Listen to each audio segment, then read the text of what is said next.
Welcome, everyone, to another episode of Parenting in the Far North. I'm your host, Ariane Arambiro. Today's guest is Jen Erickson. She's a Midwest gal who now lives in Anchorage with her spouse, who has served in the military for 25 years, and her 2 children. After experiencing a perinatal mood disorder with her firstborn, she pivoted careers and is in her final year to become a psychologist with a focus on reproductive mental health research, prevention, and treatment. Please welcome to the podcast, Jen Erickson. Jen, thanks for being here today. Oh, thank you for having me. And congratulations in your final year. How's that feel? Oh, a little bit surreal. Yeah? Also, is it done yet? Right. Well, you're almost there. We're rooting for you. Before we get into some of the topics, just tell folks a little bit more about you. I know you said Midwest gal, but you've been here in Anchorage for how long? So is this kind of home? Yeah, it's home in all senses of the word. Mm-hmm. So it seems odd that I've been here for 12 years because I'm also a military spouse. So people are like, how is that possible? I don't want to bore you or anybody else listening, but it's Air National Guard, so he's employed by the state. So we chose to come up here because it's search and rescue, and of course in Alaska we have a lot of searches and rescues for individuals. And so before that, we lived all over. So I've lived in South Carolina. I've lived in Arizona. My spouse has been in other states before I got together with him. And then, I'm originally from the Midwest. But because I fell in love with that guy, I had to travel with him. But when I came up here, my background is human resources. Mm-hmm. And as a military spouse, you move a lot. So essentially, you kind of have to sacrifice your own career, or at least have a career that allows you to have the flexibility so you can transfer. So I had that, but it's also exhausting. Yeah. So then when I came up to Alaska, I started to get into more like nonprofit work and worked on issues that were specific to Alaska, like Bristol Bay and protecting that from a pebble mine. So really eclectic background when you think about it, but I think that's sometimes what it means to be in military, especially if you're a spouse and you're not the active duty member.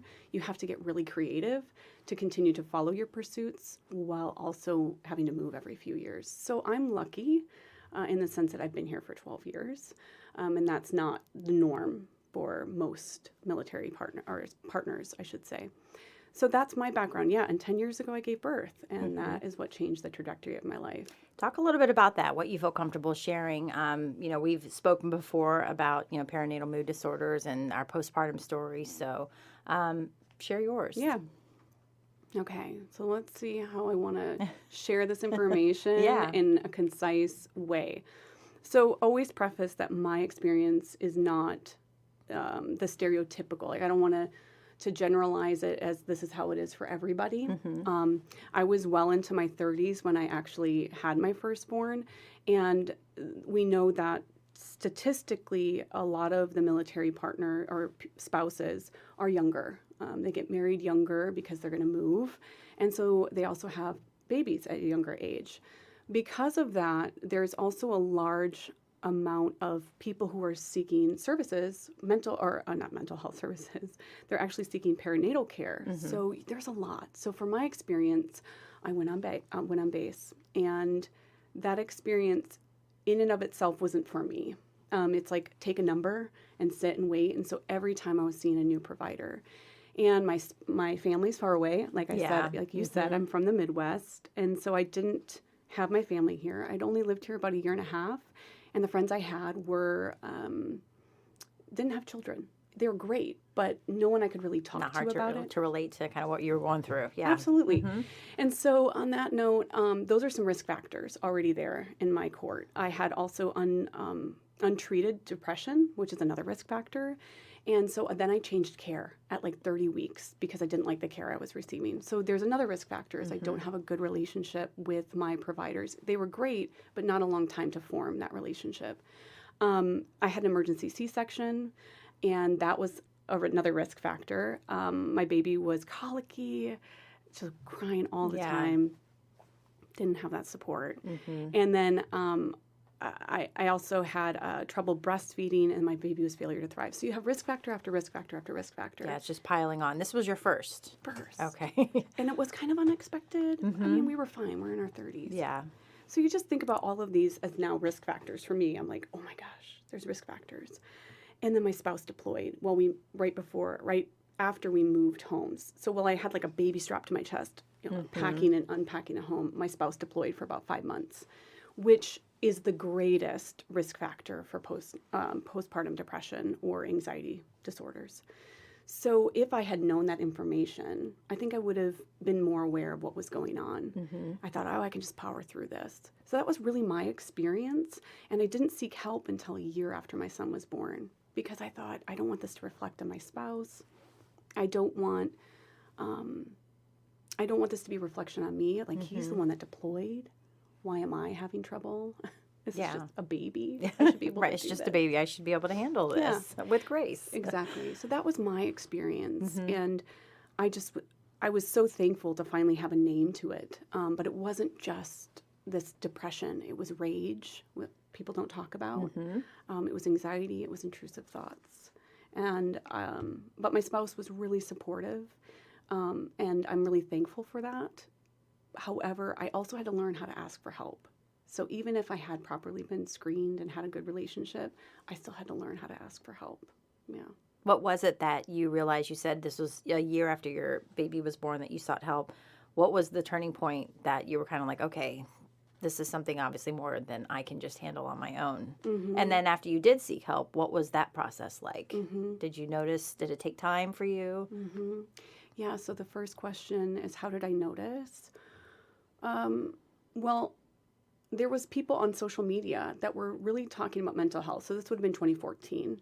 And that was not new per se, but because social media was newer at the time, there were people that I looked up to and they were really opening up about how they were feeling emotionally. And that was like a door to be like, oh, well, if these people I'm get not help, alone. Yeah. I can be better. Is it possibly this? So it was this awareness and seeing people that I looked up to, even if it was on social media. And so I started to look up online some providers and just went to my spouse in the middle of the night. And he was in the office and just walked in and was like, I need help. And I just finally, I think it's giving in. It's that recognition of needing help and support, and you can't do it on your own. And then what was your second question? It was once you sought help, How long? how long until you kind of really started to maybe feel like your old self again? Yeah. Maybe you were coming into a new self, or that you were realizing like, okay, this is working. Yeah. And we know it doesn't happen overnight, but Sure. I wish. right? I Wouldn't that be wish. nice? Oh my gosh. If that's why they call it work, right? It's therapy Yes. for a reason. You've got to go more than once. So mine was it took about a year. And that was from the time that I had to seek out a provider, because it's really important to find a provider who... That's key. Yeah. Number one, that you click with. And number two, is aware of a perinatal mood disorder. Yes. Right? So I did not find that right away. And say that again, because for, anyone listening, and, especially our moms, finding someone who specializes in perinatal care, why that is so important. If they aren't aware of it, it's really hard to treat. They may not understand what you're going through. They may just label it depression, which isn't necessarily not true. But having someone who really understands what's going on means that they have specific training. They understand risk factors. They're going to understand what's perhaps going on underneath, which, like, the intrusive thoughts aren't just that you're experiencing suicidal thoughts. It's a lot of other nuances that go into perinatal mental health. And also, they aren't going to shame you. So I've heard from people that it's shamed if they seek out a provider who doesn't understand. This isn't necessarily important, but it is at the same time, because our little Bible that we have in mental health called this DSM, it doesn't actually acknowledge a perinatal mood disorder. There's like a little blurb in this revision last year, and that's disappointing, but it doesn't mean that it still doesn't exist. The more that we have providers understanding it, the more then we can advocate for changes in this diagnostic criteria. But yeah, it's still a perinatal mood disorder. Yeah, that is so key. And it took a year. It took a year. So when you had your second, what was that like? Were you kind of going back to, okay, here's what was my experience with my first? Obviously, you had sought the care, so you were a little bit probably more prepared. But because I've only had the one, and I experienced postpartum depression, but I'm just curious to hear from other moms too who maybe have experienced that. What was it like for your second or third or fourth? Yeah, I was curious. I don't want to say I was nervous per se, because I was like, well, I know where I can go. Yeah. I know what I'll be experiencing. So even that knowledge is empowering to be like, okay, I can at least know what's going on in my body, because you feel like you're deferring to specialists all the time. To tell you, yeah. Feel like this is what you're dealing with. Yeah. You're like, no, you're an expert. So to have that knowledge is like, no, I know what's going on. It's not okay, but at least I know what's going on. So for my second, I always say my first was revealing what was going on underneath. But with my second, it was, did I say my second? My first was revealing motherhood. Okay. My second was like redemptive. And I know that's not how it is for everybody. And I'm sorry if it's not. I really am. Like, for any readers or listeners out there, like, I am. But redemption can still happen no matter what. For me, it was. I wouldn't say that I didn't experience some depression. I did. She was a winter baby. Oh, and, yeah. You know. It's Alaska. Who wants to walk? Who wants to go for a walk in the weather after you just gave birth? I was actually able to have her with a VBAC, so a vaginal birth after a C-section. And to me, that was really important. I understand that it was still a valid birth, even if it had been another C-section. But that was important for me, just to try. And it happened. She was colicky sometimes, but I was like, you know what? I got this. So for me, it was really redemptive. But I still had my challenges. So I did seek out therapy, more as a preventative measure. And then just processing that with someone who, in a safe space, is so, I just think storytelling and in relationship can be so healing. Were you meeting moms along the way and kind of sharing your story? And for me, that was my thing, of meeting these other women and kind of sharing and opening up. And you took a shower today, or and just wow. And we're all kind of looking at each other. But then I realized I was not alone, which is what made me come back to work after maternity leave and being like, we need to talk about this. This is happening. You know, it's not this taboo topic. And, you know, I think COVID kind of blew the walls off of mental health, and then just in general now, like everybody, like if you're not talking about mental health, what are you doing? Which is, you know, a great thing, but I'm a huge advocate for it. But there's so many women out there that just don't want to share their story because the shame. Oh, so much Still, shame. We're dealing with the shame. Yeah, and there's, even when you think about it, I think in the military community, it's like a double-edged sword. On one hand, you have this fantastic community, because if you're a part of a unit, a squadron, and you feel connected with those individuals, maybe you're at the same life stage, you've got great resources. They'll come and shovel your driveway if they need to because your spouse is gone, or bring you a meal. And those are fantastic resources. But what if you just come here and you don't connect with that unit or squadron? Or if, especially I'm talking about the dependents or the spouses, right. Maybe you're not the active duty member. And that's more my experience. So I think that is something that's twofold, that you might have it, but you might not.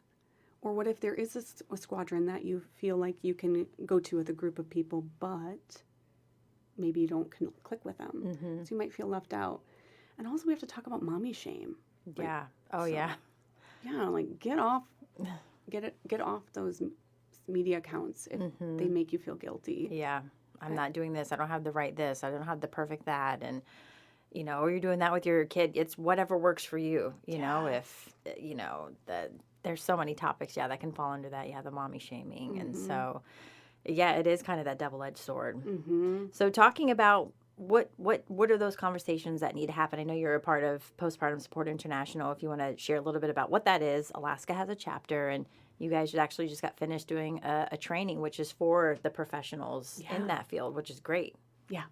So we have more providers in Alaska. Yeah. So you can go to Postpartum Support International, and they have a provider directory, and you can even look that up. Anyone can. It doesn't have to be, well, I need to resource, or I need to make a referral as a mental health professional. Like, no, you can go on there. So the conversations, specifically in the military, the unfortunate part is a lot of medical providers are not well versed in general, across the board, civilian, military, but more so in the military. So that's great, is that they've offered this 12-week post-paid maternity leave for your active duty members to then support their partners. But what about the providers? Can you go and talk to them? Like you're saying, like what are questions you can ask? I think it's important still to talk about it, but once again, your provider may not know about it, and there may be a stigma. Like, I don't know what that is, or I don't really know what resources to have. But I think knowing what your risk factors are, so there isn't more depression, per se, perinatal depression in the military community, but you have more risk factors, right? Especially with deployments and being away from family.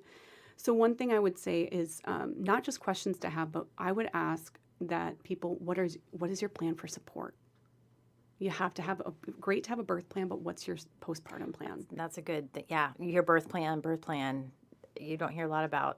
Nobody asked me about what's your support plan. It was like you're going up through the pregnancy, then you have the baby, and voila, come back for the checkup. Yeah. So on the military, that might be you actually are going to start to turn to help if people offer it. What can I do? Oh, I don't know. Go take my mail these packages for me. Take my dog for a walk. Bring me a pack of sparkling water. I don't do anything that practices that. When it comes time, though, that you're like, I need help, there are a lot of resources. Your medical provider could be one of them if they're on base, but there are other resources. Maybe you just want to get a support group. So Postpartum Support International Alaska chapter, we are there to educate a lot of our medical providers and mental health professionals and train them, advocate with our members of Congress to address perinatal mental health here in the state. However, what we also do is provide resources. So if providers want to contact us, we can also link them with resources. But as far as the listeners and people who are watching this, you can go online and do a support group through PSI. They do an online support group for military. I mean, you can get an advocate, like a mentor, and you can ask to be put with a mentor, and they would specifically try to find someone in the military. So you have a common denominator, if you will. That's great. Yeah. So you can do that. There are also programs at JBEAR and up in Fairbanks that you can reach out to if you need resources. Like there's this, it's like a nurse-family partnership where nurses go to the home, and whether it's your first baby or second baby, and they'll go. And a lot of these nurses are very well versed in perinatal mood disorders, and they are able to link people with further help. Also, there's the Perinatal Support or Counseling Center over at Providence. I think Jocelyn Riley's been on here before. She's a counselor there. Yeah. So, I got a lot of resources. That's I can good. share them with you. We can put them on the... Well, the main hub or where they need to go is Postpartum Support International. Just type that in, and you can look up via Alaska chapter or just search or contact, get you in with somebody. Facebook, too. There's... on Instagram, Facebooks, and things like that. Yeah. How was the training recently that you had? Who was there? What was that like? Yeah, it was great. If you weren't there, you missed out. It was a lot of fun. So it was 5 days, and we covered components of care, which is like the general training around perinatal mental or mood disorders. Then we had advanced psychotherapy, so for our mental health professionals, or really anyone who wants to take it, a psychopharmacology advanced, so those who can prescribe medications to assist those with perinatal mood disorders. And then we also did perinatal loss for 2 days. So those who were in attendance were nurses. We had a few medical providers, psychologists, mental health counselors, doulas, postpartum and birth, occupational therapists, lactation consultants. Gosh, I'm so sorry if I've missed all of those who might be listening. Like, you didn't say me. You didn't put my group in there. We know you were there. Shout you out. What was some of, I don't know if you had a chance to kind of hear some of the feedback. Were some of them there? Was this their first time? Were they saying, thank you so much for having this? Just curious, what was kind of the chatter? Yeah, they loved it. So I sat out in the, the check-in table for the first day or so. And so every time someone walked by, I was like, can you tell me what's going on? How are you liking it? Most of them were new, but we had repeats, which to me... Oh, good. Yeah, that's good. ...is telling. They're like, oh, it's 5 years ago. I want to hear the new information. So I think that's fantastic that we now have, I think it was when we counted the people, even those who may have repeated the training, so they were there at the components of care, I think it was over 70 people. So we have over 70 new people in Alaska who are trained to help you. Like, That that's is so great. amazing. I know. Because, Alaska, you think we're so isolated and we kind of get everything last, but we're coming right up there with them. What do you want to say to maybe a new mom listening or someone who's just moved to the state? I keep forgetting people still move here. This is home. There are still new people here, and it's a big state. It can be kind of intimidating. Where would one start? I mean, I would say Postpartum Support International. Is that kind of the main where you go and filter down from there? Yes. And then, Facebook has a lot of military mom groups, or at least parent groups. I can even say that. But I would say you could start there. And then, oh gosh, if you can, please get outside. Yeah. If you can, just even a block around, because I bet that one block might turn into 2 blocks. And if you get outside, it just does really a lot, especially in Alaska, right? Where if you don't get outside, it gets really challenging for anybody. It does. Even if it's not in the postpartum period. Yeah, I would say reach out and practice asking for help, because I didn't, and it took me a long time. So let's talk about you're working on finishing up your psychology degree. Tell me a little bit about that. I'm assuming just kind of being involved in this has helped, pivoted to that. What have you kind of learned, and what's that journey been like for you? And what do you want to do with that? I know, right? What are you going to do? You thought that far ahead. Big girl job? I have. So I specifically went into the counseling psychology program because of perinatal mental health. So I knew I wanted to focus on that. But when I got there, I thought, oh gosh, it's so much bigger. I love perinatal mental health, but that's why I focus on reproductive mental health. So I find that a lot of times there is an inequity within healthcare and mental health care when it comes to what women experience. So for me, it's been really fantastic to focus my energy and my projects and my papers and educating even my peers, because it's not something that we really focus on very much in school. I've had to be very intentional about my projects, but I've learned a lot of how much is related to our biology when it comes to our mental health. But because a lot of our research is based on white males, it's not really fair. It's not equitable, right? So I've done a lot more of my own research and figuring out, well, how do I want to support then Alaskans, because I don't plan on leaving anytime soon. And a lot of that is going to be education. It will be a lot of advocacy. I used to have my own support group, but I just had to cancel it for now because it's just been a lot on my plate. But to give back to my community, specifically the military community, which is where I had the support group, was with the military. So I plan on maybe one day opening my own clinic that focuses specifically on reproductive mental health. So with whether someone's experiencing, regarding the perinatal period, it could be anything from we can have premenstrual dysphoric disorder. We could have things regarding to perimenopause, to postmenopause. We can talk about perinatal loss. So there's a lot of issues that are specific to, and when I say women, I'm talking biological. So because that really feeds into our mental health. So I've learned a lot, and I hope to continue to support Alaskans in their mental health through their stages of life. Yeah, I'm so excited. We're excited for you. That's amazing. What do you say to those living in rural Alaska that are, kind of experiencing some of this, maybe don't have quite as easy access as someone would in, Anchorage or surrounding areas? Because that's a big ordeal as well. There are resources. It's like a small state, big state, but we're mighty. We're strong. We're creative. And I think the rural Alaskans are probably the epitome of that. And there are resources available. For instance, if they're rural and they are Alaska Native, they can also seek services through ANTHC, has a telehealth program. We try to do our best as a PSI Alaska chapter to make sure that we are letting them know about these trainings so that their providers are aware of perinatal mood disorders. But yeah, in terms of rural Alaska, they may have to get creative and going to the providers, seeking out resources online, seeing if there are telehealth options. The great thing about COVID. Yeah. It open that up? Yep. See the doctor right from your phone. So there's that.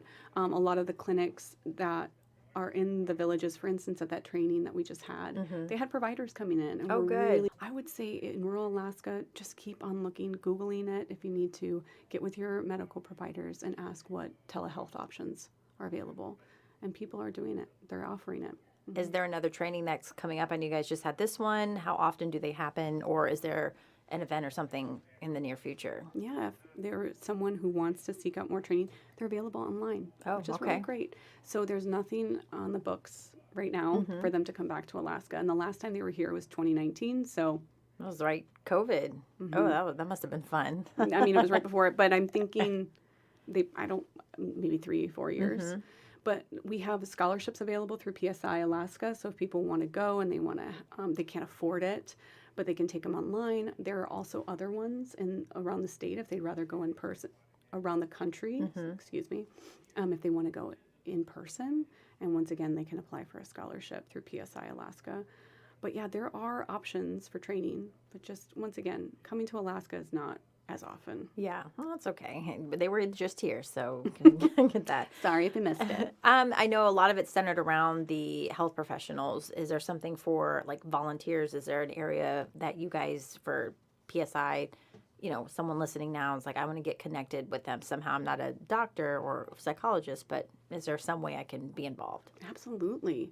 They can shoot us an email if they'd like, or on Instagram or on Facebook. We check those regularly, but we have a climb that's, it used to be Climb Out of the Darkness. They changed it to the Climb. It's just the Climb. The Climb. The Climb. And they can go and they can check it out if they want, be a part of our team, but they can email us and they can be a part of the planning committee. Now, what if they're like, I would love to do something more in the state? We have volunteer support coordinators for the state, so if they want to represent a certain part of the state so that if a help seeker is reaching out, then they can actually put them in connection with resources in their area. So if they want to volunteer in that capacity, what are other ways? We've had, like I said, doulas who've done training. So if you work with the perinatal community at all, I think they would benefit from being a part with us, at least connecting with us, telling us what they do. In terms of us, I mean PSI Alaska, or just reaching out to PSI Central, big PSI, and they do mentor programs. So if they want to volunteer to be a mentor because maybe they've experienced a perinatal mood disorder that they have recovered from, that's key. They'll ask them that. Then they can actually also be a volunteer mentor. That's amazing. All right. Well, thanks for the info. How old are your kids now? 10 and 6. 10 and 6. Fun ages. They are. Is it boy, girl? Yeah. A boy and a girl. So 10 and 6, you're now here in this space. What have you learned about yourself as a mom? Oh, such a great question. You're stronger than you think. You're so strong. And ask for help. I've had to be very humble. I think I was scared to. And what I've learned is the more you ask for help, the greater community you have. And people want to. So, and I'm here. Like, what? That's so great just because of your experiences. So never discredit your experiences and talk about it, because I just feel like I'm over a wall. Like it was a wall in front of me. And now I get to stand on top of the wall and like lend a hand. Isn't that crazy how it's kind of like with anything, you feel like you're in the midst of just the craziness and how am I ever going to get through this? And then you come out on the other end and you're like, oh, like in the depths of going through, having a kid or struggling with breastfeeding, never in a million years did I think like I'd be sharing my own personal story to viewers across the entire state. And you got a podcast? Hey, yeah, got a podcast and get to talk to other awesome, parents about their experiences. And I think being vulnerable is key, and that authenticity goes a long way with people. Well, thank you. As Robin Roberts said, make your mess your message. Yes. Good Morning America. I love that. Great. We could just sit here. We need to just start a podcast out. I need to have you on as my regular guest. Well, that was all I had today to ask you. I want to let you have the last word. Is there anything that you want to mention or share or add? Food for thought, words of wisdom. I'll let you take it away. No, I think I would just say ask for help, and you're not alone. All right. That'll be number 1 and number 2. Well, Jen Erickson, thank you so much for coming on. I appreciate it. Oh, thank you so much. you for sharing your story. And of course, thank you all for listening to another episode of Parenting in the Far North. And don't forget to like and subscribe.